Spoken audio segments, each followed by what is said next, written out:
नमस्कार दोस्तों, कैसे हैं आप सब। I hope all is well. स्वागत है आपका हमारे चैनल पे। आज हम डिस्कस करेंगे जेके एएस प्रीलिम्स 2022 इज अप्रोचिंग। और ड्यू टू हेल्थ इशू मैं सोच रहा था कि 50 के प्लस 50 प्लस जो है लेक्चर हम डिलीवर कर पाए आपको, but due to health issue वो हो नहीं पाया। बट डेली आपको इम्पोर्टेंट क्वेश्चन दिए जा रहे हैं टेलीग्राम चैनल पे, जिसका नाम टारगेट जेके एग्ज़ाम्स है। और आगे बढ़ने से पहले जो भी एस्पिरेंट 2023 और 24 की तैयारी कर रहे हैं, हमारे ऐप टारगेट जेके एग्ज़ाम पे कोर्सेज चल रहे हैं, आप ज्वाइन कर सकते हैं।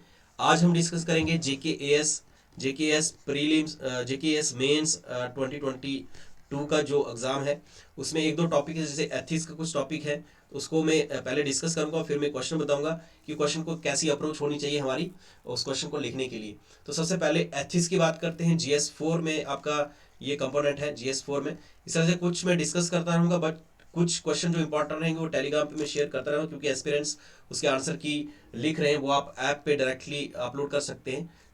वहाँ पे आपको रिव्यू मिल जाएगा एवेल्युएशन करके, और किस तरीके से आपको अप्रोच करना चाहिए एथिक्स को। तो फर्स्टली एथिक्स का सिलेबस आपके पास होगा, आपके पास।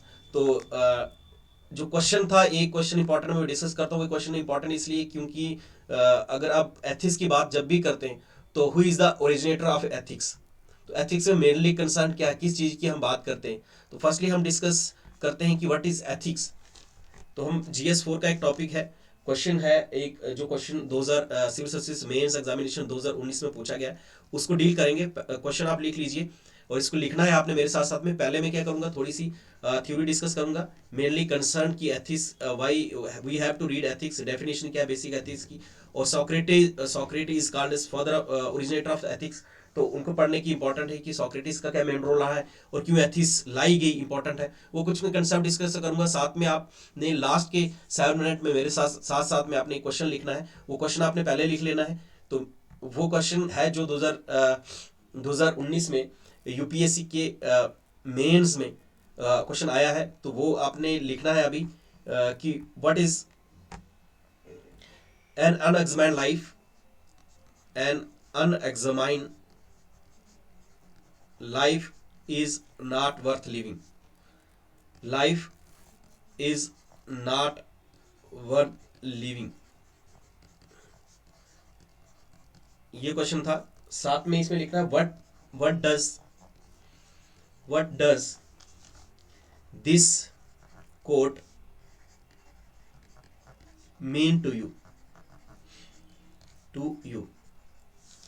तो ये इंपॉर्टेंट है कि ये क्वेश्चन है, ये आपने एंड में इसका आंसर देना है, ठीक है। और मेरे साथ आप लिख भी सकते हैं, an unexamined life is not worth living, what does this quote mean to you. 150 words का है ये, और 10 मार्क्स का ये, ओके। 2019 में यूपीएससी मेंस में पूछ आया है क्वेश्चन। आपने बताना है एक्चुअल में unexamined life is not worth living. This is from the ethics GS4, okay. Question has been asked, इसका आंसर देना आपने। इससे पहले हम थोड़ा सा बेसिक पढ़ लेते हैं, और लास्ट में इसका आंसर लिखेंगे हम, ओके, फाइनली। और आपने चेक करना है कि एक्चुअल में आपने आंसर कैसा लिखा और क्या होना चाहिए। तो फर्स्टली हम डिस्कस करते हैं एथिक्स में हम क्या चीज़ें पढ़ते हैं। मेनली इंपॉर्टेंट है एथिक्स में क्या चीज़ें पढ़ते हैं। बेसिक डेफिनेशन आपको, अगर क्वेश्चन आपको आ जाए व्हाट इज एथिक्स, तो आप महाभारत की डेफिनेशन लिख सकते हैं, ठीक है। मैं कुछ पिक्स शेयर कर दूंगा आपको, तो वहाँ देख सकते हैं आप। लेकिन मेनली जो कंसर्न है एथिक्स का मेन कंसर्न है, this is the Greek term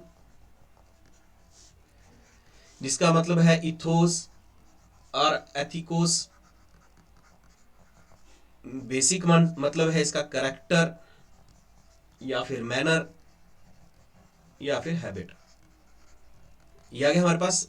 ethics Greek word से निकला है, ethos, character, manner, habit. Ethics deals with ethics ethics deals with ethics deals with human behavior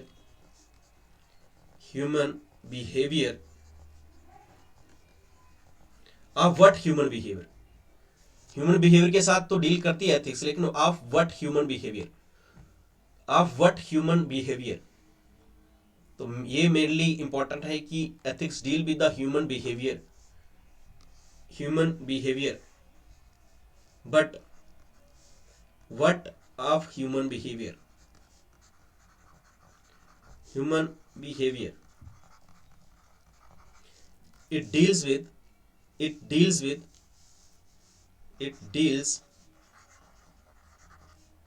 with character. It deals with character,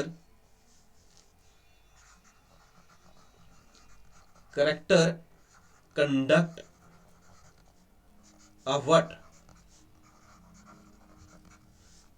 Character, conduct of what? उसमें हम देखते हैं कि कौन सा एक्सेप्टेबल है, कौन सा गुड है और कौन सा रॉन्ग है। तो वो देखेंगे। Ethics deals with character, conduct of what. तो करेक्टर या फिर कंडक्ट जो होता है वो हमारे पास डील करता है कि क्या सही है वो क्या गलत है। इट डील्स विद करेक्टर या फिर हम बोल सकते हैं कंडक्ट। लेकिन कौन सा कंडक्ट और कौन सा करेक्टर?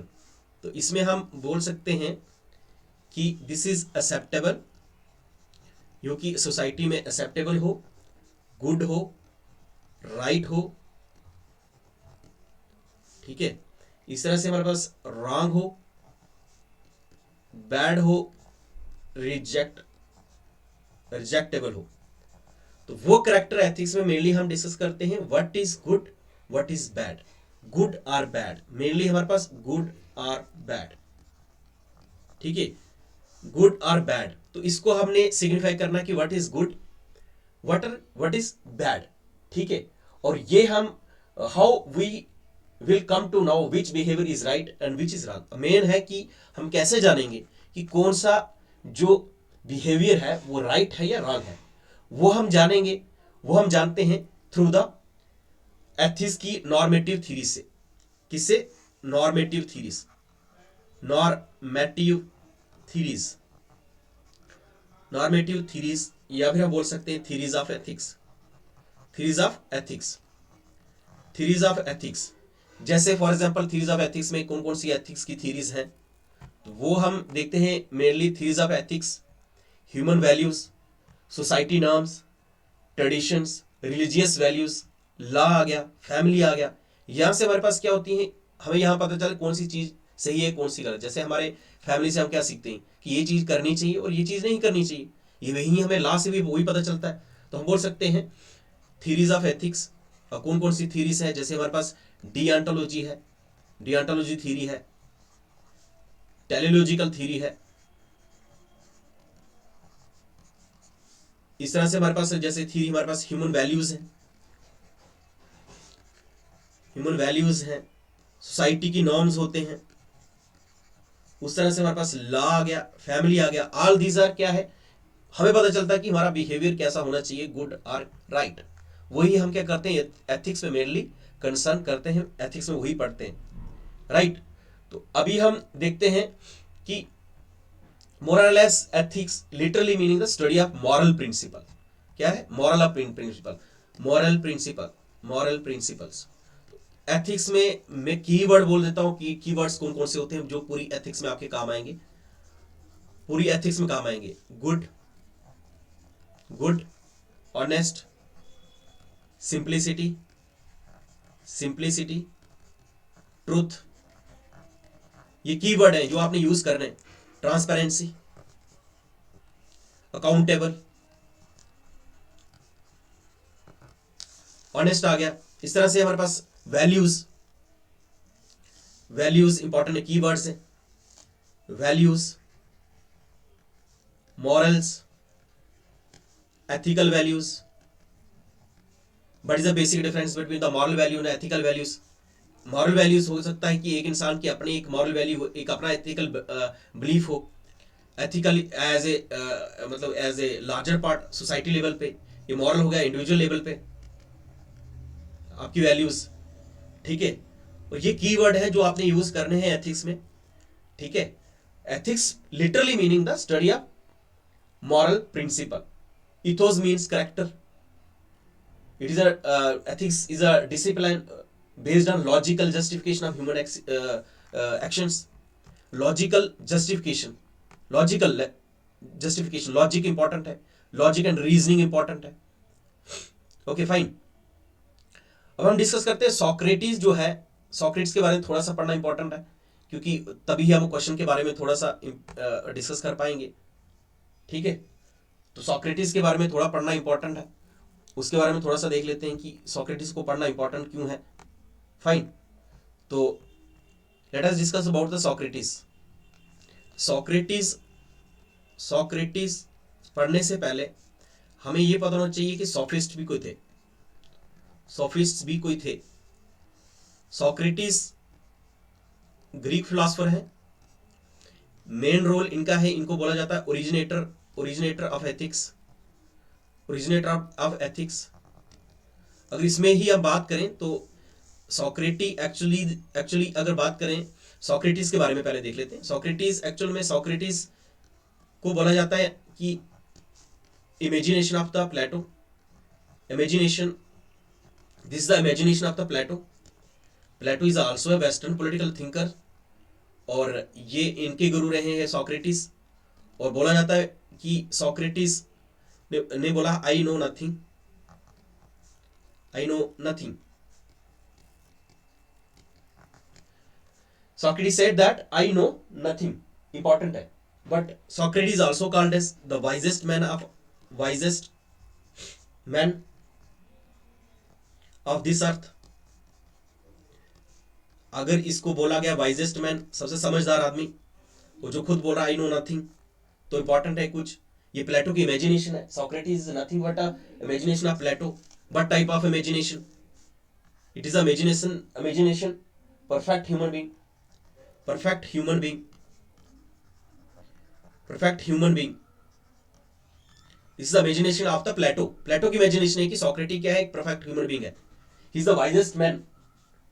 ठीक है, तो important है ये समझना हमारे लिए कि Socrates एक्चुअल में क्या है. It is the imagination of the Plato's, और उन्होंने क्या बोला है वो important है हमारे लिए. सॉक्रेटिस और सोफिस्ट इंपॉर्टेंट क्या कि उस टाइम में हमारे पास अगर बात करें, सॉक्रेटिस को बोला जाता है father of philosophy. In philosophy there are different branch of philosophy. Ethics is also branch of philosophy. Socrates is called as father of ethics. और Socrates had established the superiority of philosophy over physics. Science के ऊपर इसने क्या बोला है, superiority इन्होंने बताई है कि philosophy is everything, philosophy is everything. तो इंपॉर्टेंट है सॉक्रेटिस ने क्या बोला है. एंशिएंट टाइम की बात है, एथेंस में सॉक्रेटिस का मेन रोल रहता है. वहां पे एथेंस में, ग्रीक में दो प्रकार के ट्रेडिशन थे जिनको समझना इंपॉर्टेंट है. एथिक्स का ओरिजिनेटर कहाँ हुआ, कैसे हुआ, तो मेनली कंसर्न है यहाँ पे. हम दो चीजें पढ़ के रहेंगे. उससे पहले भी स्कॉलर रहे, साइंटिस्ट रहे उस टाइम में. हम बात करेंगे सॉक्रेटिक ट्रेडिशंस और सोफिस्ट ट्रेडिशंस. दो ट्रेडिशन रहे हैं ग्रीक में, एथेंस में. इंपॉर्टेंट है कि सोफिस्ट बोलते हैं कि हमारे पास गुड लाइफ क्या है, या फिर इनसे पहले इसमें भी गुड लाइफ की बात करी उन्होंने. इनके लिए गुड लाइफ क्या था. सोफिस्ट ट्रेडिशन जो था ये देख रहे थे कि what constitute the life, constitutes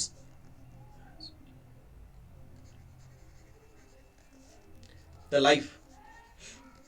इससे पहले जो भी थे बायोलॉजिस्ट, इंपॉर्टेंट है, बायोलॉजिस्ट ये देख रहे थे. सोफी ट्रेडिशन ऐसा है, उससे पहले भी जो ट्रेडिशन रहा है, बायोलॉजिस्ट जो थे वो स्टडी कर रहे थे कि physical and chemical property of life क्या है. What is the physical and chemical property of life, life किससे बनी है, यूनिवर्स क्या है. साइंस ये देख रही थी उस टाइम में कि यूनिवर्स किससे बना है, लाइफ किससे बनी है. जैसे हमारे पास आज की डेट में बात करें सेल, फिर हमारे पास टिश्यू, इस तरह से हमारे पास ऑर्गन और एक पूरा ह्यूमन बीइंग. तो ये किससे बना है, फिजिकल और केमिकल प्रॉपर्टी क्या है. What constitute the life is more important for the sophist tradition और उससे पहले वाले ट्रेडिशन का. सॉक्रेटिक में वो इंपॉर्टेंट नहीं था. तो सोफिस्ट ट्रेडिशन ऐसा था जिसमें फिजिकल और केमिकल प्रॉपर्टी की बात करी, फिजिक्स की बात कर रहे थे, यूनिवर्स की बात कर रहे थे. लेकिन सॉक्रेटिस ने एक ही लाइन लिखी, वो इंपॉर्टेंट है कि सॉक्रेटिस का मेन रोल क्या है. सॉक्रेटिस ने बोला, और मेन कंसर्न इनका जो था सोफिस्ट वालों का, वो भी मैं बताने वाला हूं थोड़ी देर में. इन्होंने बोला it is not important, it is not important. Socrates ने बोला इट इज नॉट इंपॉर्टेंट. देखो जो इनका व्यू है वो बता रही, क्योंकि ये एक आइडियल थिंकर है, ये आइडियल थिंकर रहे. These are the realist thinker है। रियलिस्ट जो हो रहा है ये इज में बिलीव करते, इज जो हो रहा है बस वही ये बिलीव करेंगे। व्हाट आर टू बी, क्या होना चाहिए जिंदगी जीने के लिए, तो इंपॉर्टेंट है।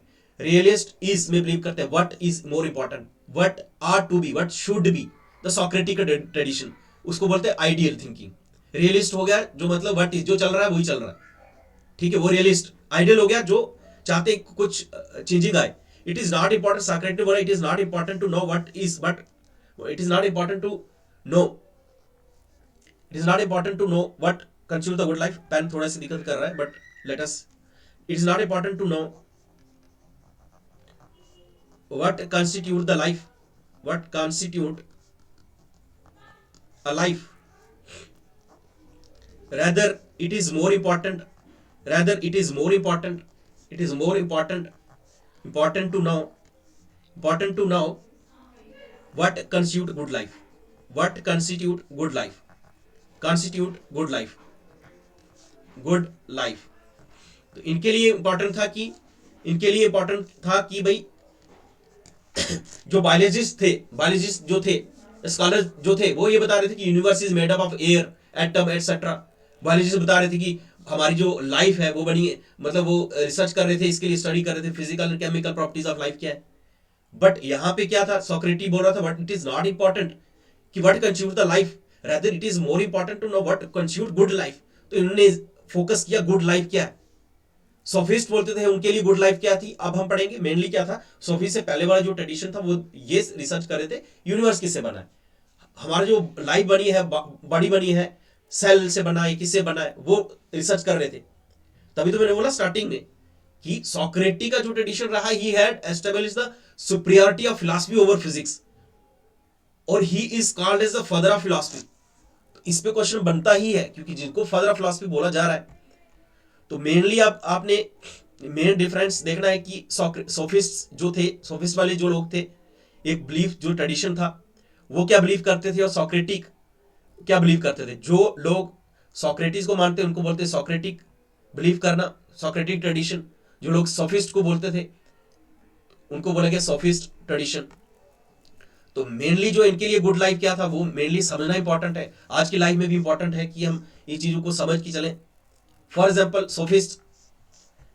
सोफिस्ट और सोक्रेटिस का मेन कंसर्न जो है, इन्होंने बोला, सोक्रेटिस ने क्या बोला गुड लाइफ के लिए, और उसने सोक्रेटिस और यहां पे सोफिस्ट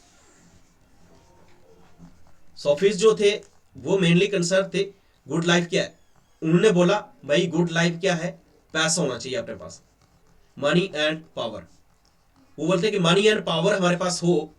और ये किसको सिखा रहे थे, they are educating the youth of Athens, educating the youth of Athens Greek में, कि भाई अगर जिंदगी सही जीनी है तो आपके पास मनी एंड पावर होनी चाहिए, तभी आप लाइफ अच्छे से जी पाएंगे, वही गुड लाइफ है। ये सोफिस्ट का मानना था। सोक्रेटिस का मानना था good life, good life, good life तभी पता चलेगी आपको जब आपके पास ट्रू नॉलेज होगा। क्या होगा, ट्रू नॉलेज होगा कि व्हाट इज गुड लाइफ। उन्होंने बोला कि money and power is not the good life. Socrates ने बोला कि money and power is not the good life. तो इंपॉर्टेंट है, Socrates search for the good life led to the development of philosophy and ethics. ये important है। Socrates, यहीं से हम आगे सोक्रेटिस को कंटिन्यू करेंगे अभी। तो इधर से आपने एक लाइन पकड़ ली कि Socrates search for good life, कि गुड लाइफ क्या है, ये सोक्रेटिस की रिसर्च रही कि what is good life. That led to the development of philosophy and ethics. That's why he is called as the father of philosophy and father of ethics. ठीक है, philosophy is a branch of knowledge, ethics is something code of conduct which is to be observed when we live in the society. तो important है Socrates के बारे में। तो main इनका sophist का ये था कि they believe in the money and power, money is power. इनका मेन था कि मनी इज पावर। इस तरह से अगर बात करें हम सोफिस्ट की, ये इनका जो ट्रेडिशन था, what they believe in, Socrates वाले कैसे बिलीव करते थे दोनों, तभी तो एथिक्स समझ आएगी। थोड़ा सा बेसिक बैकग्राउंड पता हो, ठीक है। तो मेनली हमारे पास मेनली हमारे पास जो सोफिस्ट वाले थे, दे बिलीव, सोफिस्ट का मेन कंसर्न था कि भाई they believe in individual interest. क्या था? इंडिविजुअल रस, इंडिविजुअल इंटरेस्ट, इंडिविजुअल इंटरेस्ट। इनको कोई लेन देन नहीं था सोसाइटी का, इनका अपना कलेक्टिव विजडम का। और मनी एंड पावर की बात करते थे, मनी एंड पावर। इनके लिए गुड लाइफ यही थी कि भाई इंडिविजुअल इंटरेस्ट होना चाहिए, अपना काम करो, अपना काम बनता बाहर में जाए जनता, वही काम था इनका। Money and power and individual interest. Socrates का ये नहीं था। सॉक्रेटी ये बोलते थे भाई कि कलेक्टिव इंटरेस्ट होना चाहिए, कलेक्टिव, कलेक्टिव इंटरेस्ट था इनका, collective interest as a society whole, as a society whole, वो चीज देखते थे ये। दूसरा ये था कि नॉलेज इंपॉर्टेंट है, नॉलेज इंपॉर्टेंट है, मनी एंड पावर इंपॉर्टेंट नहीं है। अब यहीं से इनकी थ्योरी आ जाती है, थ्योरी ऑफ नॉलेज। अब उस थ्योरी ऑफ नॉलेज को समझना इंपॉर्टेंट है, उसी पे आगे थ्योरी ऑफ नॉलेज पे इंपॉर्टेंट है कि जैसे सॉक्रेटिस ने बोला कि sophists are not doing justice with the responsibility of the teacher, they are doing just कि ये बता रहे हैं कि मनी एंड पावर एवरीथिंग, ठीक है। और इस तरह से प्लेटो का भी रोल है आगे, बट मेन कंसर्न था थ्योरी ऑफ नॉलेज, जिसमें आपके पास यहीं से जो थ्योरी ऑफ नॉलेज आता है सॉक्रेटिस का। तो सॉक्रेटिस का मेन कंसर्न था थ्योरी ऑफ नॉलेज, यहीं से उन्होंने क्या बोला, theory of knowledge, knowledge important है, not the money and power. What good life, तभी आपको पता चला कि व्हाट इज गुड लाइफ। जब तक आपको नॉलेज नहीं होगा तो गुड लाइफ का पता नहीं होगा। तो मेनली कंसर्न था Socrates came with the theories, Socrates came with the theory. यहां तक आपको पता चल गया कि सॉक्रेटी और ट्रेडिशन, सॉक्रेटी और सोफिस्ट का ट्रेडिशन क्या था। Sophist believe in the individual interest, दूसरा ये था money and power everything for them. और इनसे पहले जो ट्रेडिशन रहा है वो ये बोलते थे what is constitute the life, life किससे बनी है वो इंपॉर्टेंट था इनके लिए, यूनिवर्स को समझना इंपॉर्टेंट था। But Socrates search for the good life, search for the good life. और उन्होंने बोला कि गुड लाइफ अगर होगी तो उसके लिए नॉलेज चाहिए। भाई वो नॉलेज कैसे आएगा, कैसे आएगा वो इंपॉर्टेंट है, उसको समझने की कोशिश करते हैं। तो इनकी एक आगे थ्योरी, थ्योरी ऑफ नॉलेज। क्या बोला? Theory of knowledge. उसी थ्योरी ऑफ नॉलेज में दो पॉइंट है, दो पॉइंट है इंपॉर्टेंट है सॉक्रेटिस के थ्योरी ऑफ नॉलेज में। पहला पॉइंट है कि knowledge is virtue, knowledge is virtue. दूसरा है unexamined life is not worth living. ये दोनों जो कोट ली गई हैं थ्योरी ऑफ नॉलेज से ली गई हैं। नॉलेज इज वर्च्यू, दूसरा है कि knowledge, unexamined life is not worth living. ठीक है, उनके लिए सोफिस्ट का बिलीव था कि भाई, सोफिस्ट का बिलीव क्या था कि money and power is everything, but Socrates के लिए वो नहीं था। तो मेन है कि सॉक्रेटी ने क्या किया, सॉक्रेटी ने थ्योरी ऑफ नॉलेज दी, theory of knowledge where he discuss theory of knowledge, जिसमें पहला है कि knowledge is virtue, knowledge is virtue, ये इंपॉर्टेंट है। दूसरा उन्होंने बोला कि unexamined life, unexamined life is not worth living, not worth living, living. अब इंपॉर्टेंट है कि नॉलेज जो है, हम पहले भी डिस्कस करेंगे, knowledge is virtue, unexamined is not worth living. जब तक हम अपने आप को नहीं करेंगे, ये कहने का मतलब था सॉक्रेटी और सोफिस्ट का कि भाई सोफिस्ट वाले आपको झूठ बोल रहे हैं, मैं सच बोल रहा हूं।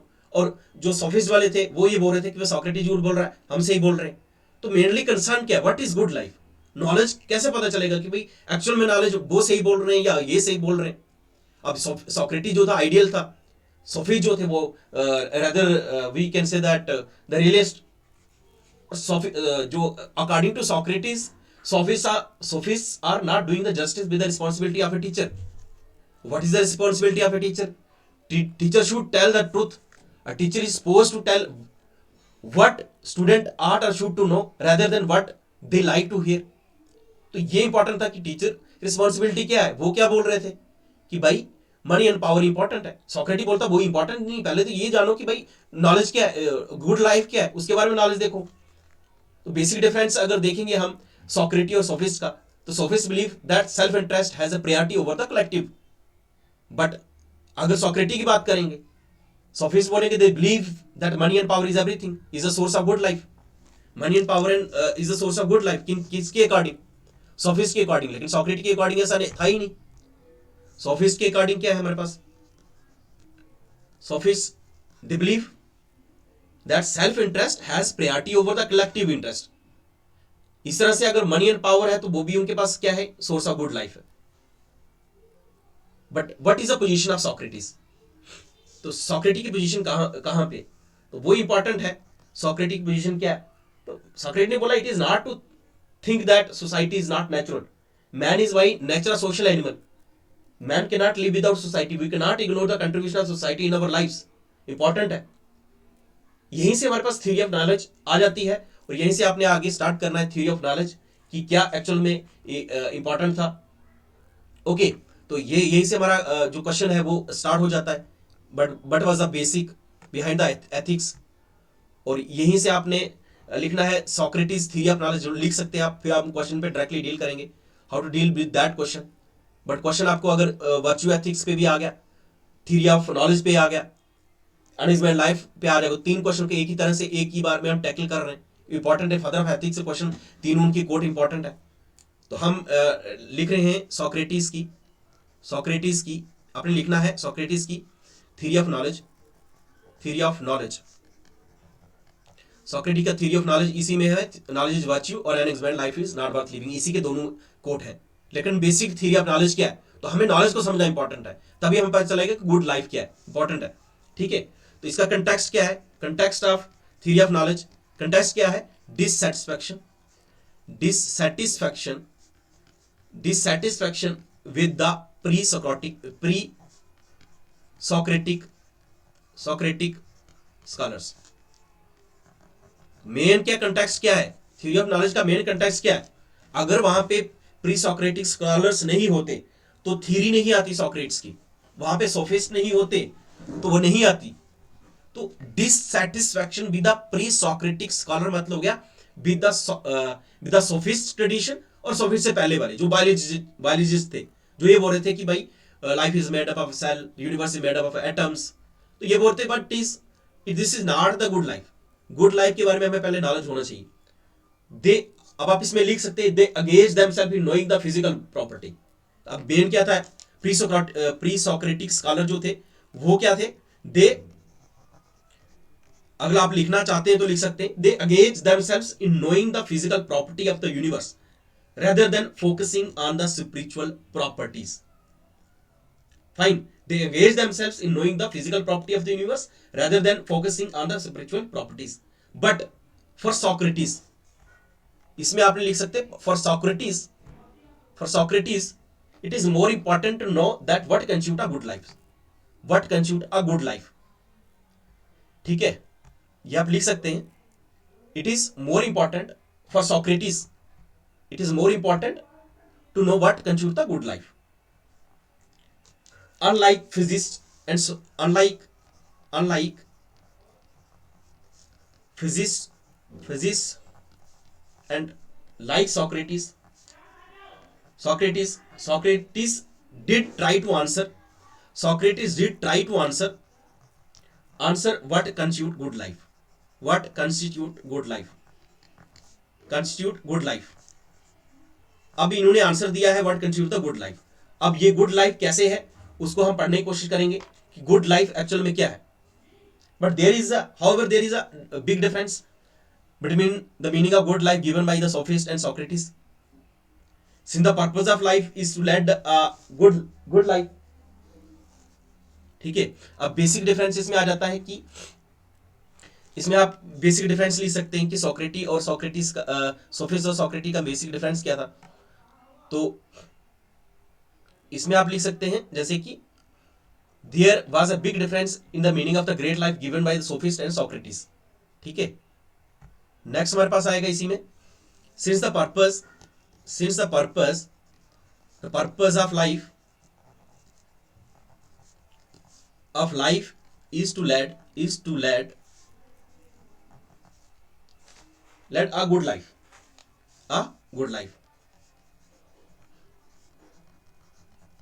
to lead a good life।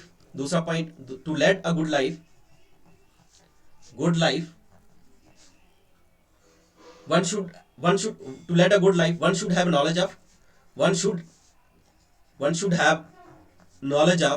knowledge of good life। तो बंदे को पता भी होना चाहिए ना भाई, knowledge of good life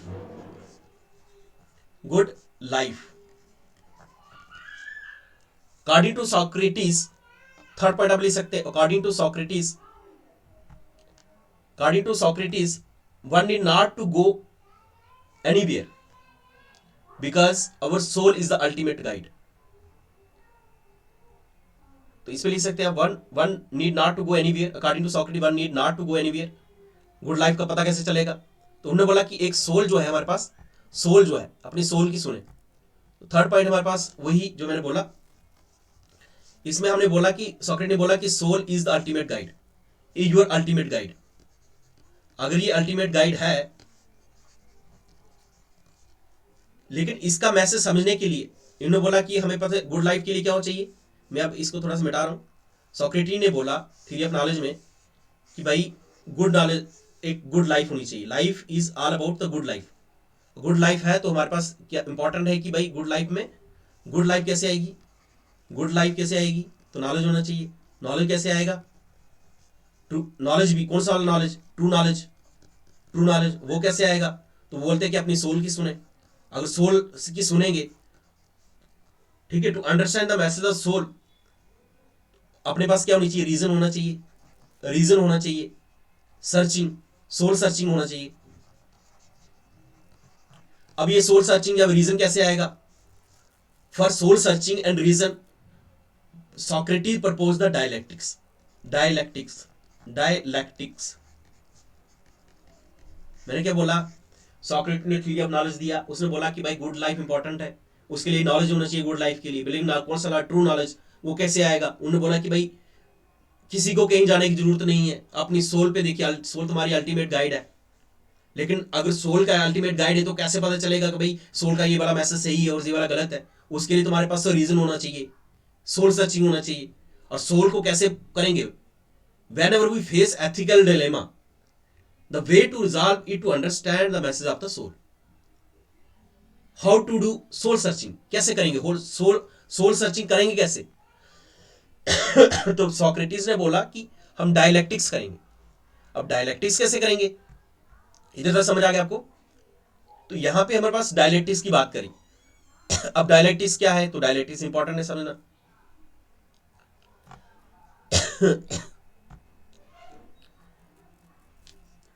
dialectics, just wait for 1 minute.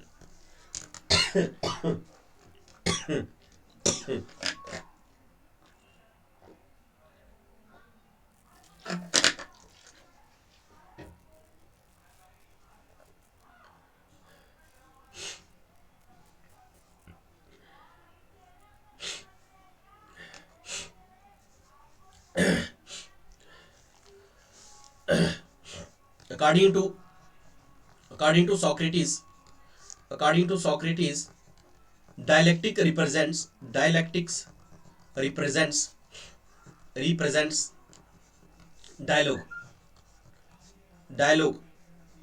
or debate. According to Socrates, dialectic represent the dialogue या फिर डिबेट। तो उसके लिए हमें क्या करना पड़ेगा? डिबेट करना पड़ेगा। डिबेट अगर करेंगे हम किसी टॉपिक को लेके, मुद्दे को लेके, तो मेनली कंसर्न क्या है कि अगर जब भी हम डिबेट करेंगे किसी मुद्दे को लेके, उसमें हमारे पास क्या बनता है? सॉक्रेटिस ने बोला कि हमारे पास क्या होगा? एक थीसिस आर्ग्यूमेंट होगी। सॉक्रेटिस इंपॉर्टेंट है। डायलैक्टिक्स इन्होंने बताया, डायलैक्टिक्स फर्स्ट टाइम बताया उन्होंने। डायलैक्टिक्स का मतलब है डिबेट करना। डिबेट मतलब हो गया गुड लाइफ। किस भी बात कर रहे थे? सॉक्रेटिस सर्च कर रहे थे गुड लाइफ के बारे में, उसके बारे में डिबेट कर रहे हैं। उन्होंने बोला कि एक थीसिस आर्ग्यूमेंट होती है, थीसिस आर्ग्यूमेंट, थीसिस आर्ग्यूमेंट। इसी में हमारे पास क्या बन जाएगी? एक एंटीथीसिस बन जाएगी। एंटीथीसिस आर्ग्यूमेंट, ये हमारे पास क्या आ गया? डिबेट आ गया ना। डिबेट में क्या हो गया? एक पक्ष बता रहा है, दूसरा एंटीथीसिस कर रहा है। एक पार्टी आ गई, एक ओपोजिशन पार्टी आ गया, वो सही चीज कर रहे हैं, तो वो क्या करेंगे? उसको डिबेट करेंगे। वही तो डिबेट हुआ ना। ये ओपोजिशन वाले, एक थीसिस एक एंटीथीसिस, दोनों को मिला के हम क्या बोलेंगे? सिंथेसिस। क्या बोलेंगे? Synthesis. It is important. Synthesis, SYNTHESIS। और ये प्रोसेस चलता रहेगा। और यही कंक्लूजन नहीं हुआ, ये सिंथेसिस, ये हमारे पास थीसिस बन जाएगा। यही थीसिस और एंटीथीसिस, ये हमारे पास दोनों कंक्लूजन बनेगा, सिंथेसिस बन जाएगा। यही सिंथेसिस आगे चलेगा, थीसिस बनेगा। ये प्रोसेस चलता रहेगा जब तक कंक्लूजन नहीं होता। तो कहने का मतलब उनका था डिबेट तभी होगा, थीसिस आर्ग्यूमेंट। थीसिस आर्गुमेंट हुआ उसकी एंटीथीसिस, उसको मिला तो बना सिंथेसिस, वही सिंथेसिस बनेगा किसी और सोसाइटी के लिए थीसिस बनेगा और दूसरी के लिए एंटीथीसिस बनेगा, तो ये प्रोसेस चलता रहेगा। This is the dialectics. According to Socrates, dialectics is the process through which our beliefs important है। डायलेक्टिक्स का मतलब मेन सॉक्रेटिस के लिए क्या था यहाँ पे, तो एक लाइन लिख सकते हैं आप साइक की, अकॉर्डिंग टू सॉक्रेटिस डायलेक्टिक्स का मतलब क्या था। तो मेनली इसमें यह था थीसिस एंटीथीसिस सिंथेसिस, ये प्रोसेस चलता रहेगा जब तक कंक्लूजन पे नहीं आते हम, तो वो मुद्दा रहेगा। तो ये इधर आपने लिखना according to Socrates, according to Socrates dialectics is the process through which our beliefs our beliefs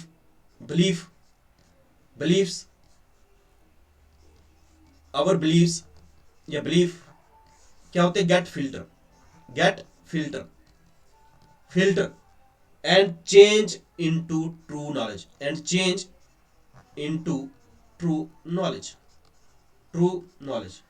अब आपको बेसिक समझ आ गया कि भाई ट्रू नॉलेज गेन करने के लिए हमारे पास डायलेक्टिक्स होनी चाहिए। हमारा बिलीफ हो सकता है कि हम किसी एक चीज को मान रहे हैं कि ये सही है, ऐसा करना सही है, बट हमें कैसे पता चलेगा कि हमारा बिलीफ सही है या नहीं है। वो फिल्टर होने के लिए हमारे पास डायलेक्टिक्स होने चाहिए, डिबेट होने चाहिए वही ultimate sorry change into true knowledge. Okay, dialects need not to be dialogue, it can be monologue. Similarly, conclusion synthesis should not be understood as a compromise rather conviction. कोई भी conclusion that should not be understood as a compromise rather conviction. Okay, तो अभी तक आपको ये समझ आ गया कि भाई ये कहना क्या चाहते थे, ठीक है, ये इंपॉर्टेंट है। ट्रू, इसमें आप मेनली अभी हम अपने क्वेश्चन पे आ रहे हैं, लेकिन फर्स्टली हमारे पास थोड़ा सा और जाना इंपॉर्टेंट है अबाउट सॉक्रेटिस, तो उसके बारे में थोड़ा सा और देख लेते हैं। जैसे जैसे जैसे जैसे क्वेश्चन अगर आपको आ गया कि Socrates says that philosophy is superior than science या फिर फिजिक्स, उसमें आपको ये सारा डिबेट आना चाहिए, ये सारी चीजें लिखनी है आपने कि ट्रू नॉलेज के बारे में, व्हाट इज गुड लाइफ, वो इंपॉर्टेंट है, क्या क्या कंट्रीब्यूट कर सकता है। तो 3-4 क्वेश्चन बनते हैं सॉक्रेटिस पे। किसी प्रकार का भी क्वेश्चन आए तो आपको ये बेसिक थ्योरी लिखनी है। अब ट्रू नॉलेज के नॉट बी शेकन, इंपॉर्टेंट है कि ये लाइन इंपॉर्टेंट है, ट्रू नॉलेज के नॉट बी शेकन। हम नॉलेज की बात करें ना, डायलेक्टिक्स से हमने क्या किया, डायलेक्टिक्स की हमने एक सेकंड इसमें हम कर लेते हैं कि एक्चुअल में सॉक्रेटिस ने क्या बोला और कहां तक वो पहुंचे। अभी तक हमने क्या क्या चीजें पढ़ी, देखो मेनली यहां कंफ्लिक्ट था सॉक्रेटिस और सोफिस्ट ट्रेडिशन का, ठीक है। Socrates search for the good life, ठीक है, क्या Socrates search for the good life, उन्होंने बोला कि गुड लाइफ का कैसे पता चलेगा, उन्होंने बोला कि ट्रू नॉलेज होना चाहिए। अब ट्रू नॉलेज कैसे आएगा, वो उन्होंने बोला कि सोल की बात सुनो, तो कैसे आएगी सोल की बात, उसके लिए रीजन होना चाहिए, उसके लिए हमारे पास रीजन होना चाहिए, वो आएगा डायलेक्टिक्स के थ्रू। डायलेक्टिक्स अगर हमारे पास डिबेट हुआ तो हम ट्रू नॉलेज की ओर गए, ठीक है। अब ये ट्रू नॉलेज क्या है, true knowledge is equal, true knowledge is permanent knowledge, true knowledge is permanent. और डायलेक्टिक्स में हमने क्या किया, डायलेक्टिक्स में हमने सिंथेसिस की, थीसिस और एंटीथीसिस की बात करी, थीसिस और एंटीथीसिस, क्योंकि हम इसमें क्या कर रहे हैं, डिबेट कर रहे हैं। जब कोई चीज है, जब कोई एक आपका बिलीफ है कि भाई गुड लाइफ के लिए ये हमारे पास ये चीज ना सही होनी चाहिए, लेकिन आप अपने सोल की सुनो, सोल के लिए हमारे पास रीजन होना चाहिए, लॉजिक होना चाहिए। Logic and reason are the key word in the किसमें, एथिक्स में। उसमें हमारे पास क्या होना चाहिए, डायलेक्ट्स, थीसिस और एंटीथीसिस बनेगी, that is important. True knowledge में क्या होगा, true knowledge is a permanent knowledge. अब ये ट्रू नॉलेज परमानेंट नॉलेज है, इंपॉर्टेंट है, तो इसमें हम कह सकते हैं the true knowledge can not be shaken. अब ये शेकिंग तो नहीं हो सकता ना, शेक तो नहीं हो सकता, ठीक है। It is eternal, it is a permanent nature, true knowledge is a permanent nature, it is a product of dialectics, because it is a product of the dialectics. True knowledge only be obtained about things which are permanent in nature। और true knowledge किसका हो सकता है, वो चीजें जो हमारे पास परमानेंट है नेचर में, इंपॉर्टेंट है। अब मैं पॉइंट पे आ रहा हूं, एक पॉइंट पे जो अभी आपको पता चल जाएगा। True knowledge is permanent. Permanent knowledge हमारे पास किसका हो सकता है? वो चीजें जो परमानेंट है नेचर में, वो चीजें जो है हमारे पास परमानेंट है नेचर में, परमानेंट नेचर में है, परमानेंट नेचर में, इंपॉर्टेंट है। ट्रू, ट्रू मतलब परमानेंट के साथ। Since there are two world, world of world of world of matter and world of God. There are two world, there is world of matter, world of God। ठीक है, world of matter और world of God। Those people who believe in the materialistic money and power, that is called as the world of matter। वो sophist जो believe करते थे money and power is everything, they belong to the world of matter। Since Socrates believed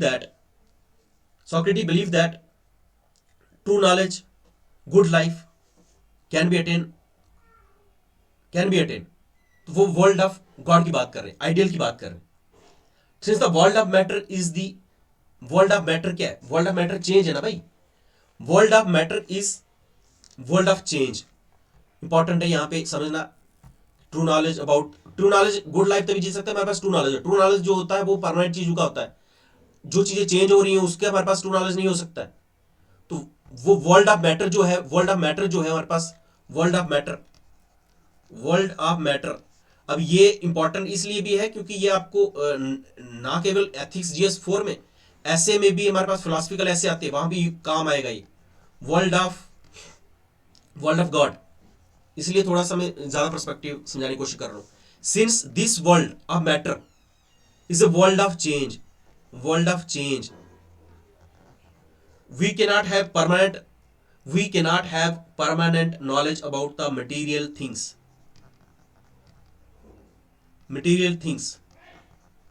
which do not have permanent nature। we can have a permanent knowledge of the about the idea, we can have इस जो चीजें change हो रही हैं तो material things से, उसके बारे में हमारे पास परमानेंट ट्रू नॉलेज नहीं हो सकता। बट परमानेंट नॉलेज किसका हो सकता है हमारे पास? परमानेंट नॉलेज उसका हो सकता है about the idea. But any idea is not in, हर एक आइडिया जो आपके दिमाग में आ रहा है, मेरे दिमाग में, हर एक idea is not a true idea. हर एक आइडिया जो है हमारे पास वो ट्रू नहीं हो सकता। Idea is outcome of the dialects, idea is also a dialect, idea is outcome of क्या? डायलेक्ट्स वही debate, that is the synthesis of the real idea. Dialectics is the synthesis of real idea. Thus the true idea is pure, perfect and eternal. True idea कौन सा होगा? True idea कौन सा होगा? यहां पे हमें एक और चीज मिली, पता चली, वो क्या है? True idea.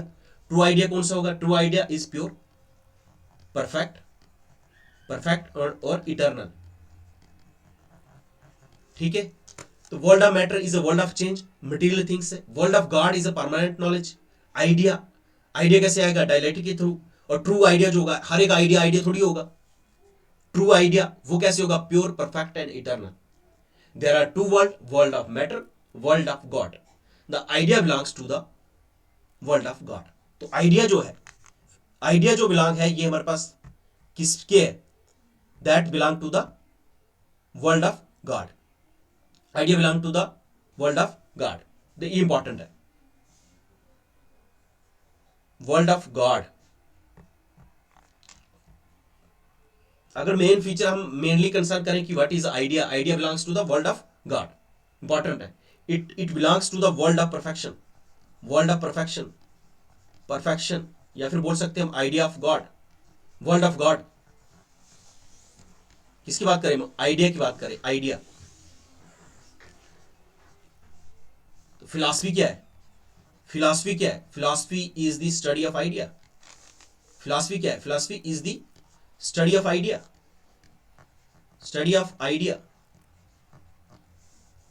Method of philosophy is logic। Method of philosophy is logic, is the logic। Method of philosophy क्या है? Logic। There are different branches in philosophy। philosophy बहुत सारी branches हैं philosophy की। But Socrates Socrates is the originator of ethics. Ethics is the idea. Ethics is the idea of good life. Ethics is the idea of good life. Ethics is the idea of good life. तो अभी पता चल गया आपको good life के लिए क्या है, कौन कौन से मेथड है. Dialectics is the method.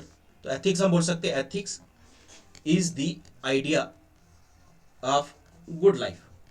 Good life. Okay fine. Ethics is the idea of good life.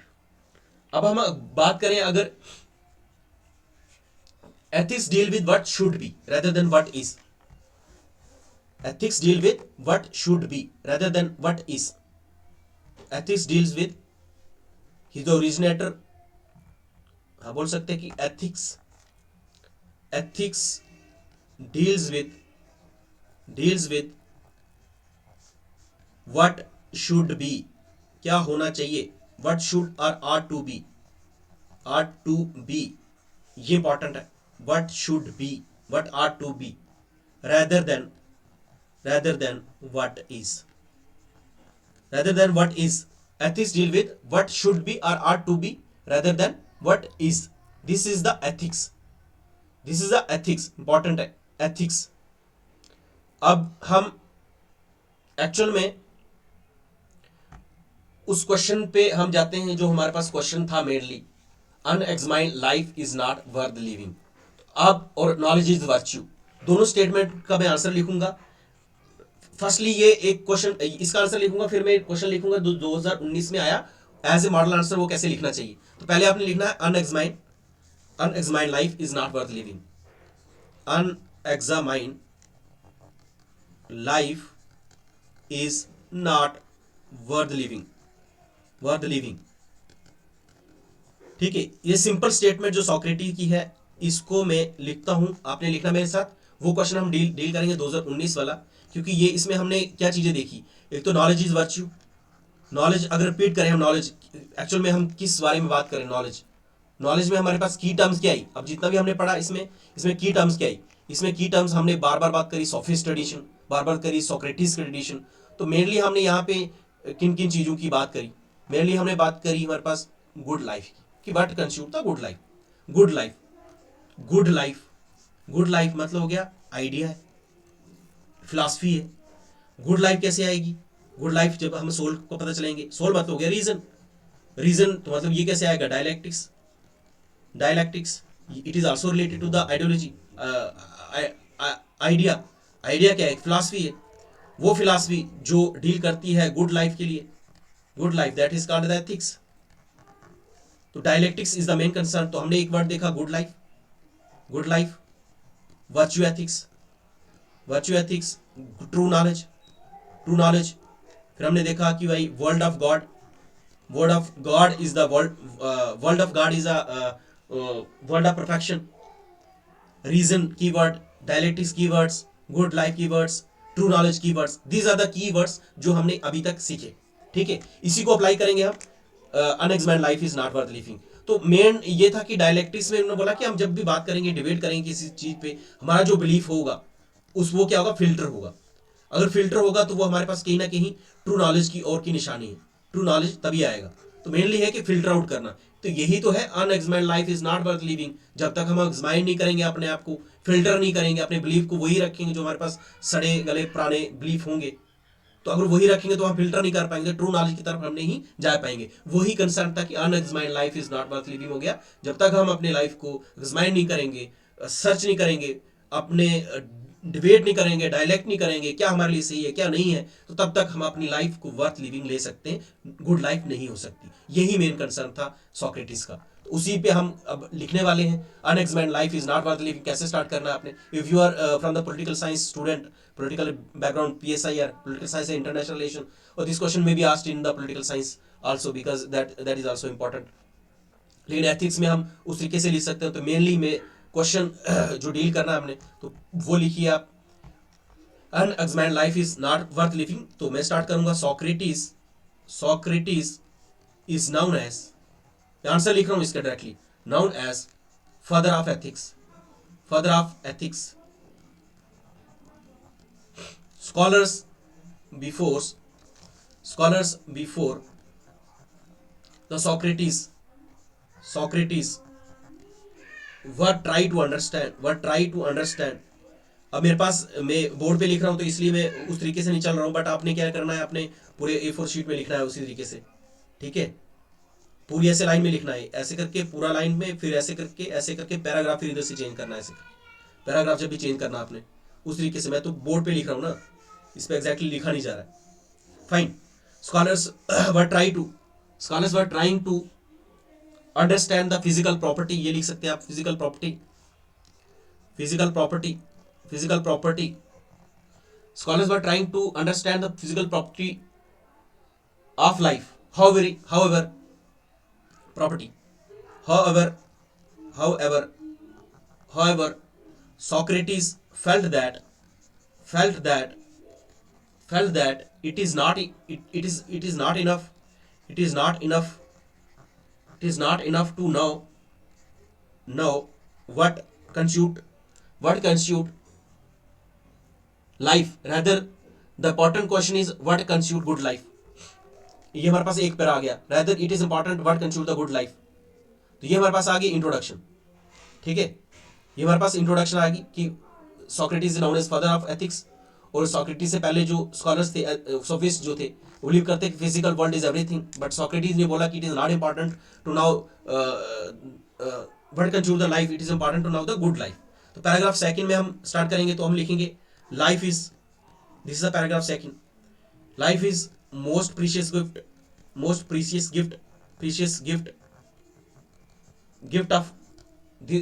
of God। Life is most precious gift of God. ये थोड़ा पैन नहीं चल रहा है तो इसलिए थोड़ा सा आगे पीछे लिख रहा हूं मैं, लेकिन आपने पूरे A4 शीट में प्रॉपर लिखना है। This is the first paragraph, यहाँ से सेकंड पैराग्राफ, यहाँ से थर्ड, जैसे भी लिखना पॉइंट में लिखिए, पैराग्राफ में लिखिए, there no issue. Okay, life is most precious gift of God and we should live life to the fullest and the purpose the purpose of life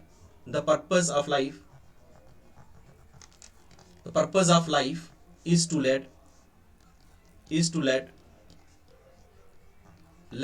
a good life, and hence one should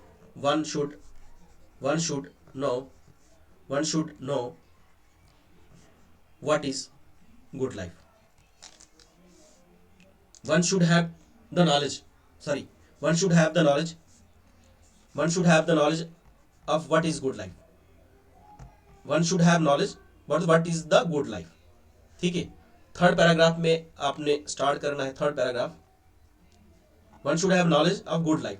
third paragraph में आप लिख सकते हैं, Socrates make a point two different between the true knowledge and the illusion of knowledge.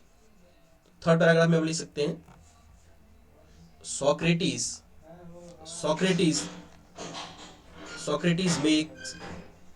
makes a point to differentiate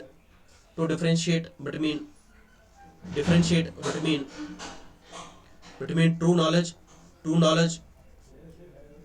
and the illusion of knowledge, illusion, illusion of knowledge,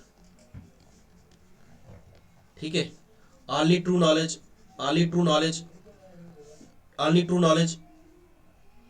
is source of good life। he also tells the help, important है, he also tells the, next लिख सकते हैं आप, he also tells the method to understand the true knowledge। और method कौन सा बताया उन्होंने, डायलेक्टिक्स। तो लिखना आपने, he also tells the method to understand the true knowledge। he proposed, next paragraph में लिखना, he proposed क्या बोला उन्होंने, ट्रू नॉलेज। तो मेथड बताया उन्होंने, तो मेथड कौन सा है, he proposed dialects is dialects is the process, तो इस पे आप लिख सकते हैं dialects is the process which which we can examine, which we can examine our belief, examine our beliefs, and can arrive at the real knowledge। तभी हम real knowledge पे आ सकते हैं जब हम क्या करेंगे, डिबेट करेंगे। और ये एक मेथड बताया हूं उन्होंने, तो ये लिख देना आपने, ठीक है। 10, अब एंड करना क्वेश्चन को, कंक्लूजन भी करना है, तो कंक्लूजन कैसे करेंगे हम, 10 examining our beliefs, 10 examining our belief, कुछ भी नहीं लिखा, वही थ्योरी जो हमने पहले पढ़ा था हमने, ठीक है, वही चीजें तो चल रही हैं। 10 examining our beliefs through the instrument of dialectics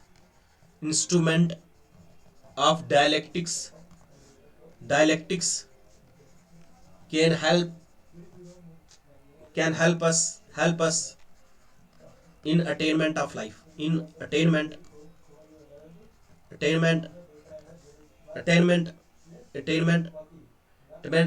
of life, which can be called as virtuous life, which can be called as virtuous life. It's important to understand, thus examining our beliefs through the instrument of dialectics can help us attainment of life, which can be called as virtuous life. Hence he suggests, hence तो and कर सकते हो आप, hence he suggests the unexamined life is not worth living। तो important है ये, हमारे पास क्वेश्चन ये वाला खत्म हो गया। इस तरह से आप दूसरा देख सकते हैं, इंपॉर्टेंट है, दूसरा लिख सकते हैं,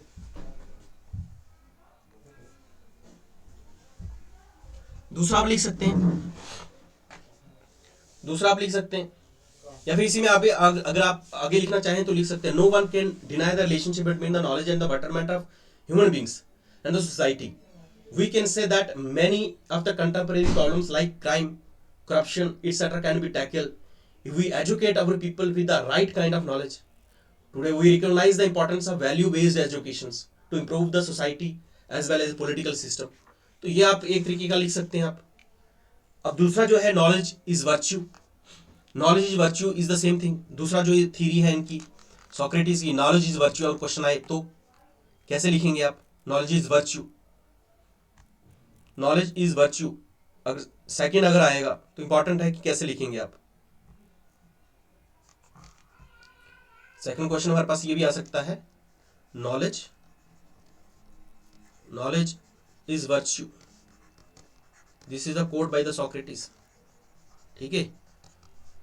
नॉलेज इज वर्च्यू, तो नॉलेज इज वर्च्यू में क्या लिख सकते हैं हम, तो इसमें लिख सकते हैं हम, Socrates is called as the father of philosophy. मैंने इस पे कुछ वो कर देता हूं मैं, अब लिखना चाहे तो लिख सकते हैं। फिर हम क्वेश्चन नंबर जो क्वेश्चन सिविल मेंस एग्जाम में 2019 में लिखा है उसको हम कोशिश करते हैं लिखने में कि उसका एक मॉडल आंसर कैसे होना चाहिए, कैसे लिखना चाहिए।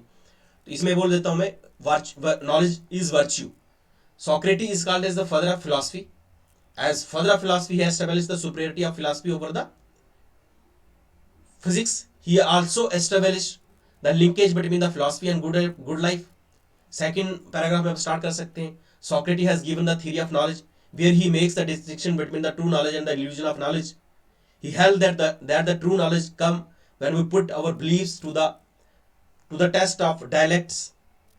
In this theory of knowledge, he established that the study of idea is more important than the study of matter. Since matter belongs to the world of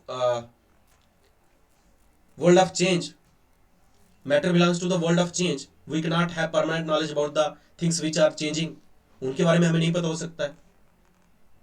Permanent knowledge can be about the things which are permanent in nature. According to Socrates, idea belongs to the world of permanence. Hence, only idea is eternal and can have the permanent or the ultimate knowledge. Fourth paragraph में लिख सकते हैं, in Socrates we see knowledge is not just for the sake of knowledge, rather knowledge is means to attain the good life. Hence, he suggests that knowledge is virtue. तो main इनका concern क्या है, knowledge important है, knowledge is virtue. क्यों? क्योंकि we in Socrates we see knowledge is not just for the sake of knowledge, rather knowledge is means to attain the good life, hence he suggests that knowledge is virtue। virtue represent ये भी है, virtue represent क्या है, virtue represent excellence, virtue represent excellence। तो excellence can lead to the source of happiness, source of happiness, ये important है, source of happiness। knowledge is virtue, he suggests that knowledge is virtue, virtue represent excellence, और जब excellence होगा तो वही एक source of happiness रहेगा। तो only by the true knowledge we can true happiness, only by the true knowledge. जब तक हमारे पास ट्रू नॉलेज होगा तो तब तक हमारे पास हैप्पीनेस भी नहीं होगी। तो इंपॉर्टेंट है, एक लाइन लिख सकते हैं, only by true knowledge, true knowledge, true knowledge we can have true happiness, true happiness. Socrates' theory of knowledge has been applied by Plato in his theory of ideal state. If Athens is to become ideal state, it has to be ruled by the knowledgeable people. Okay, this is all about the theory of knowledge. Knowledge is virtue, और यही Socrates का main concern था। अब हम model answer लिखेंगे, तो ये आपने लिखना है जो यूपीएससी सीएससी प्रीलिम्स में पूछा गया है, that is also important for the JK PSC. और ये आल सॉक्रेटिस को डिस्कस करना इंपॉर्टेंट इसलिए था कि कोई भी आप ऐसे का टॉपिक भी लिख रहे हैं, तो ऐसे के टॉपिक में भी आप फिलोसफिकल ऐसे आते हैं, वहाँ पे ये सारी चीज़ें आप लिख सकते हैं, क्योंकि ये कीवर्ड्स हैं और ये आप लिख सकते हैं जहाँ आपको एज मिल सकता है फिलोसफिकल ऐसे में। ठीक है, तो क्वेश्चन था सिविल सर्विस मेंस 2019 में जो क्वेश्चन आया था वो लिखा था कि अनएग्जामिन्ड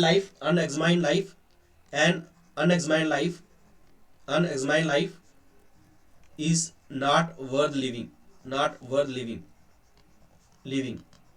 इसी में था कि भाई ये बताओ कि what does this quote mean to you। Fine, तो इस पे हम क्या लिख सकते हैं?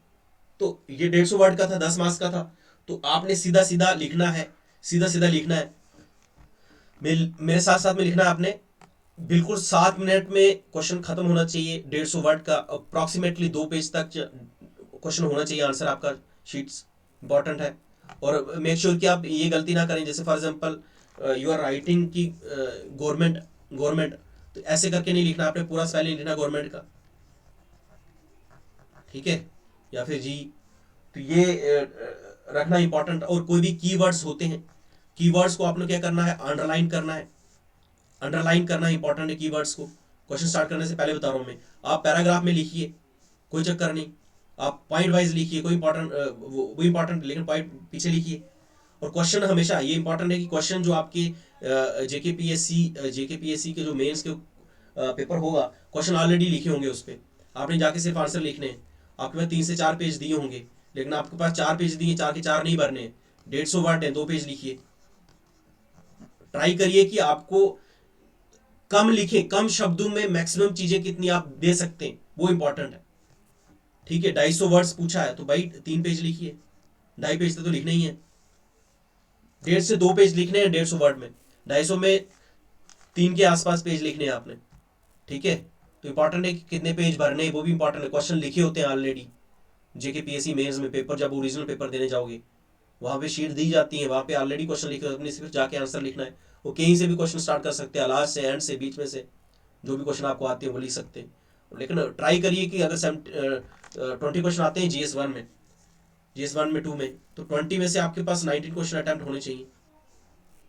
ठीक है, क्योंकि आपके पास अगर 15 मार्क्स है तो 15 में से 14 मार्क्स मिलेंगे नहीं, 13 भी नहीं मिलेंगे, 12 भी नहीं मिलेंगे, 11 भी नहीं मिलेंगे, अप्रॉक्सीमेटली 10 के आसपास नंबर मिलेंगे, 7, 8, 9 ऐसे नंबर मिलते हैं फाइनल में। 10 मार्क्स अगर क्वेश्चन है तो आपको वही 4 मिलेंगे, 5 मिलेंगे, 6 मिलेंगे, ज़्यादा से ज़्यादा 7 मिलेंगे, 7 से ऊपर मिलेंगे नहीं। वो तो इसीलिए कि क्वेश्चन सारे अटेम्प्ट करोगे तो भाई 4-4 नंबर मिलेंगे, 4-4 करके बहुत सारे नंबर ज़्यादा हो जाते हैं, 5-5 नंबर, 15 में से 15 नंबर तो मिलेंगे नहीं, 12-14 भी नहीं मिलते हैं, 10 में से तो 7 हाईएस्ट होते हैं, 15 में से 10 भी हाईएस्ट होते हैं। तो तभी तभी बोलते हैं टॉपर की सारे क्वेश्चन अटेम्प्ट करने, ताकि सब में उस तरीके से हो। तो चलिए लिखिए इसका क्वेश्चन आंसर। मैं लिख रहा हूं, मेरे साथ लिखिए। Socrates made this statement in response to a question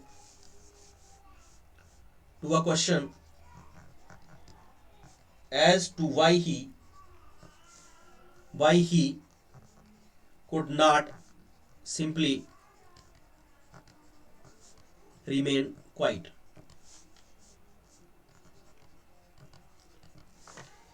He was talking about his own values,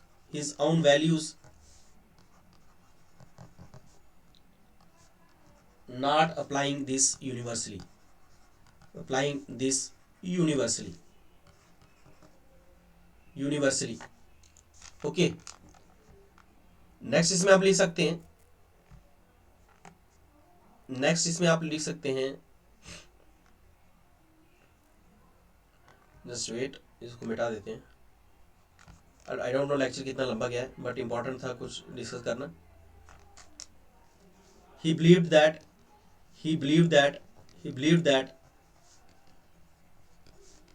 living a life where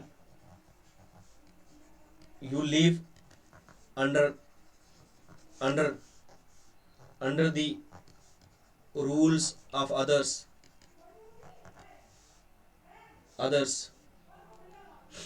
comma, in a continuous routine, without examining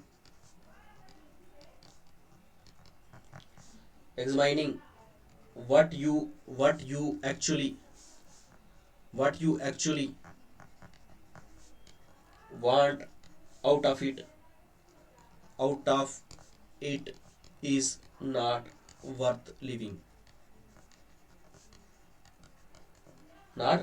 Human must scrutinize their life. Next लिखा आपने, humans must scrutinize themselves.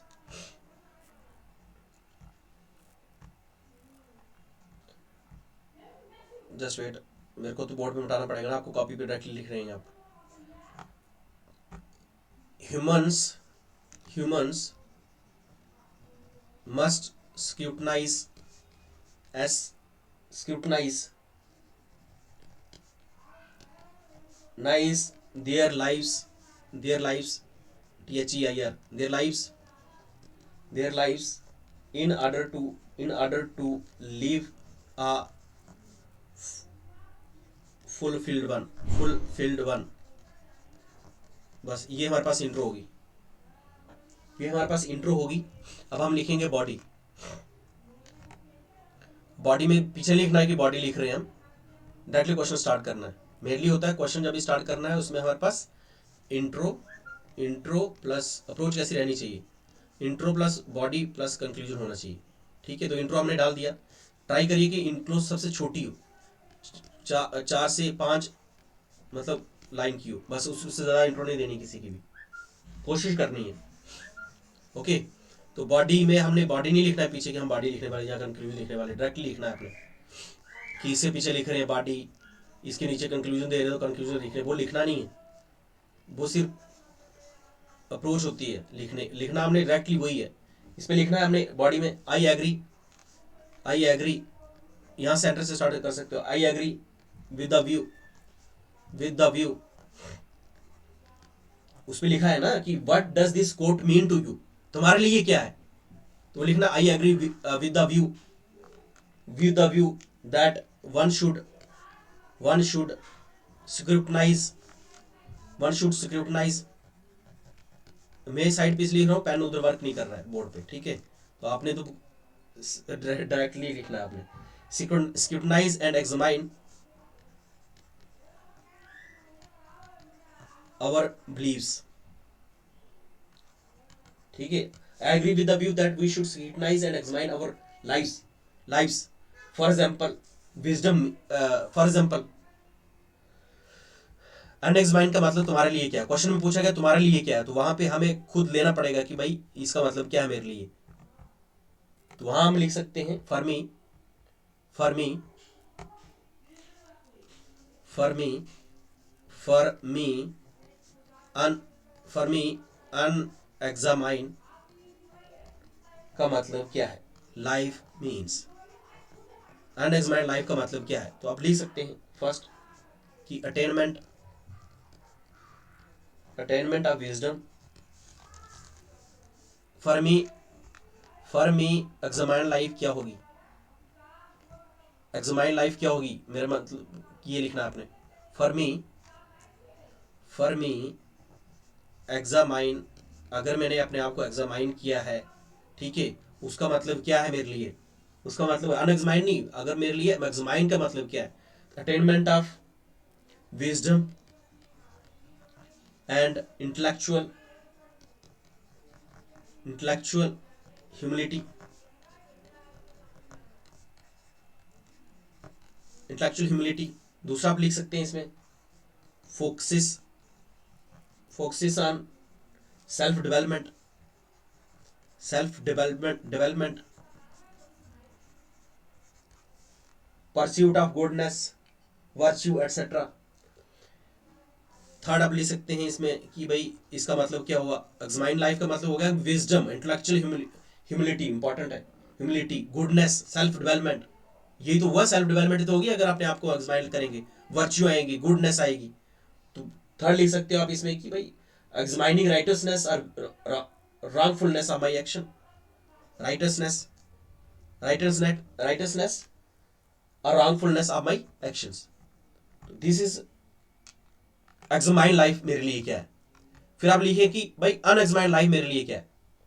For me unexamined life is not worth living because, वो आपने लिखना है, for me unexamined life is not worth living. तो आप लिख सकते हैं फॉर मी अनएग्जामाइन लाइफ, क्योंकि वहां क्वेश्चन पे लिखा है नॉट वर्थ लिविंग, कि what do you mean by this. तो इस पे लिखिए इट, लिख सकते हैं आप it does not focus on self awareness and self regulation, leave apart.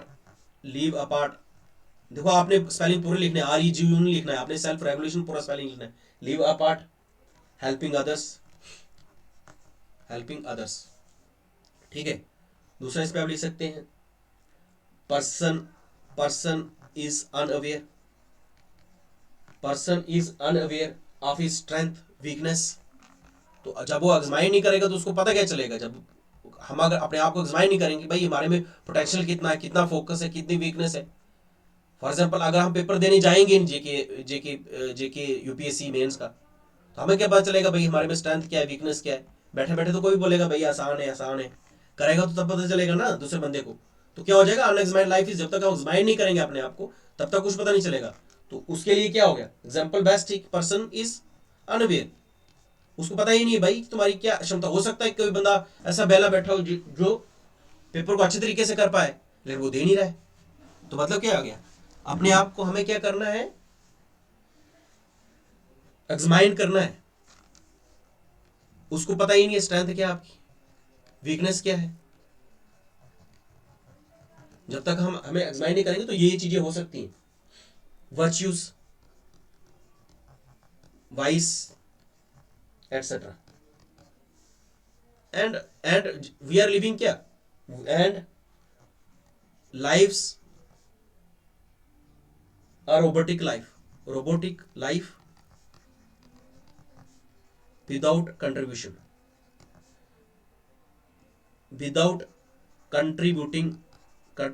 to humanity, without contributing to humanity। Third point आप लिख सकते हैं such life does not give one chance for the good। Fourth point लिख सकते हैं it is divide of knowledge development is superficial at best। तो आप एक डायग्राम बना सकते हैं। अगर आप डायग्राम बनाना चाहें तो एक डायग्राम बना सकते हैं। ये अभी तक जितना भी ये पैराग्राफ में आपने लिखा है इसको, तो आप डायग्राम एक बना सकते हैं छोटी सी, तो क्वेश्चन को एंड कर सकते हैं। और एग्जाम्पल देना चाहे तो एग्जाम्पल भी दे सकते हैं। तो ये डायग्राम बनानी है आपने ऐसे करके, इधर लिखना आपने अनएग्जामाइंड लाइफ, अनएग्जामाइंड लाइफ, इधर ऐसे करके डायग्राम बना सकते। ए पर्सन, ये डायग्राम बना सकते हैं आप एक्चुअल एग्जाम में। Person does not scrutinize his life. Unexamined life, a person does not scrutinize his life. Unaware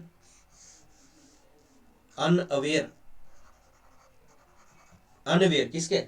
Unaware about strength, weakness, virtues, vices. यहां पे आप ले सकते हो, इससे क्या होगा? वर्थलेस लाइफ होगी उसकी, worthless life for self and others.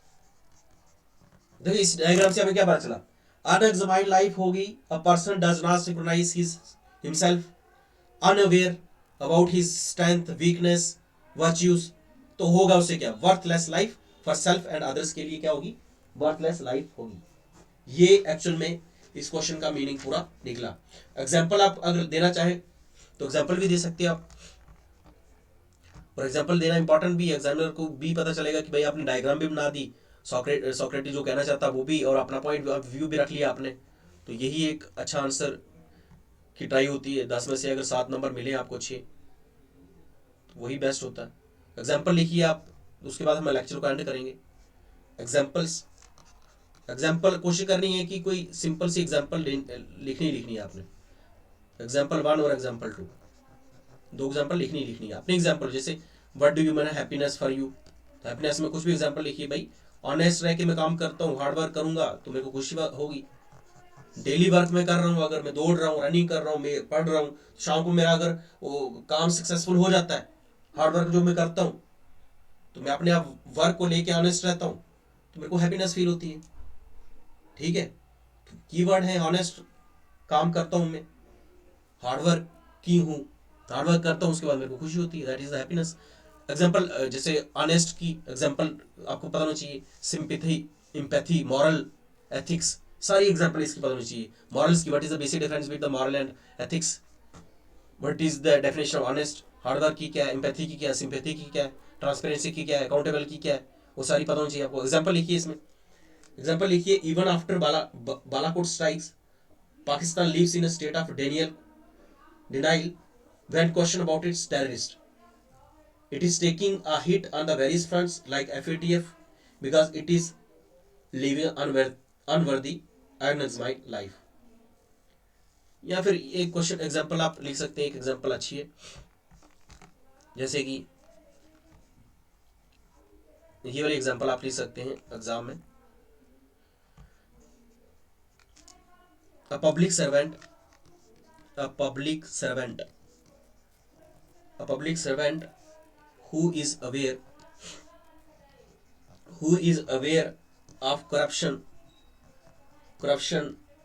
in his her organization का पूरा स्पेलिंग लिखना है, ऐसे शॉर्ट में नहीं लिखना है, मैं इसलिए लिख रहा हूँ ताकि आपको याद रहे। but chooses to remain silent, chooses to remain silent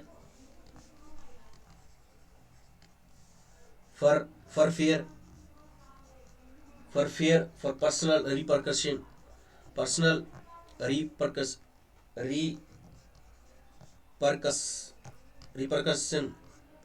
repercussions is, ये किसकी एग्जांपल है? is example of is living an unexamined unworthy life. A public servant who is aware of the corruption in his her organization but chooses to remain silent for the fear of personal repercussion, so that is living unexamined life worth living. Hence, और conclusion में आप कर सकते हो एक ही line में, hence one should look within and find the inner self to live a worthy life. बस. Hence one should, just wait, and आप कर सकते हैं यहां पे लिखिए हेंस वन शुड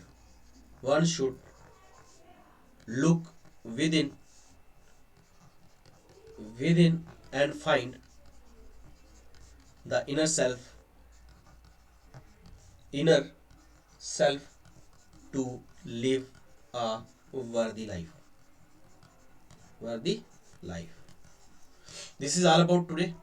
ये हमारे पास क्वेश्चन का आंसर है. तो इसमें से मैं अगर मार्क्स देना चाहूँ तो 7 में से 10 मिलेंगे, ठीक है, या फिर 6 मिलेंगे. तो ये होता है जितना भी आंसर लिखेंगे आप, तो कहीं ना कहीं एग्जामिनर आपको 10 में से 5, 6, 7 नंबर ही देता है. जितना मर्जी बढ़िया आंसर लिख ले आप, लेकिन घटिया भी नहीं लिखना है आपने. घटिया लिखेंगे 2-2.5 नंबर मिलेंगे तो फिर बोलेंगे क्या लिख दिया आपने. ठीक है. तो मेनली कंसर्न है कि आपके पास मेन चीज़ें आपने लिखी या नहीं लिखी है. तो आज के लेक्चर हम क्वेश्चन डालते रहेंगे टेलीग्राम चैनल पे, और जो भी एस्पिरेंट क्वेश्चन लिख सकते हैं और ऐप पे टारगेट जेके एग्जाम पे आप अपलोड कर सकते हैं, आपको आंसर मिलते रहेंगे. और ये हमारे पास प्रक्रिया रहेगी हमारे पास 20 फेब तक, क्योंकि 20 फेब के बाद आपके पास जेकेएस मेंस का एग्ज़ाम है. और फर्दर ये चलती रहेगी प्रक्रिया. हम आने वाले टाइम में ये क्वेश्चन एक क्वेश्चन ऐसे यूट्यूब पे लाते रहेंगे, ताकि एक्चुअल में जितनी भी ऑडियंस है हमारे पास जेकेएस मेंस के लिए, उनको पता चले कि मेनली हमारे पास आंसर राइटिंग कैसे होती है. और वी विल कंटिन्यू ऐसे ही. लेकिन अब 50 के 50 क्वेश्चन मैं लिख नहीं सकता, क्योंकि हेल्थ वीक थी अभी भी. I was not fit to take lecture, लेकिन फिर भी मैंने बोला था. तो अभी 50 क्वेश्चन तो मैं इंपॉर्टेंट डाल दूंगा. इंपॉर्टेंट क्वेश्चन 50 डालने का मतलब ये हो गया कि उसमें से अप्रॉक्सीमेटली आपके क्वेश्चन कुछ ना कुछ GS 1 2 3 4 में निकलेंगे. वो इंपॉर्टेंट है. तो बीच बीच में क्वेश्चन जो मेरे को इंपॉर्टेंट लगते रहेंगे वो मैं डिस्कस करता रहूँगा. ये इंपॉर्टेंट इसलिए था क्योंकि इसका रिलेशन आपका उसके साथ भी है, ऐसे के साथ. तो फिलोसफिकल ऐसे में भी आप ये चीज़ें जोड़ सकते हैं यहाँ पे. Okay, thank you so much. Wish you all the best. मिलेंगे नेक्स्ट लेक्चर में.